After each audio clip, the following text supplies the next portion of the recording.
Meron pong isang land grabber umano sa Bulacan na pinalayas niya yung 200 farmers doon sa timberland sa Doña Remedios Trinidad. Itong tao na ito, very influential, kinakatakutan ng mayor, ng DNR. Pinalayas niya, binakuran niya po 700 hectares, government property yun. Siguro talagang marunong ang Diyos. Nahuli siya dahil po walang plaka yung kanyang sasakyan. Okay, yung kanyang suburban. Marunong talaga ang Diyos, meron siyang dalang baril doon sa sasakyan. Walang lisensya.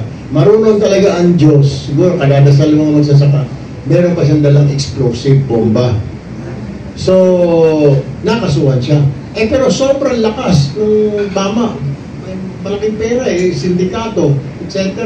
Ang daming kaso sa investment scam.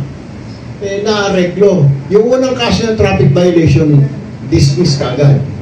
Ngayon, may balita kami na i-dismiss din yung kaso niya na illegal possession of firearm at saka explosive. Kasi non-bailable. Lumapit po kami kay General Torre. Sabi namin, sir, baka pwede tulungan mo kami kasi may mga kaibigan siya sa PNP. Tinatawag ni General Torre yung hepe ng highway patrol. Highway patrol ako. Sabi siguraduhin niya, hindi makawala yun. Dapat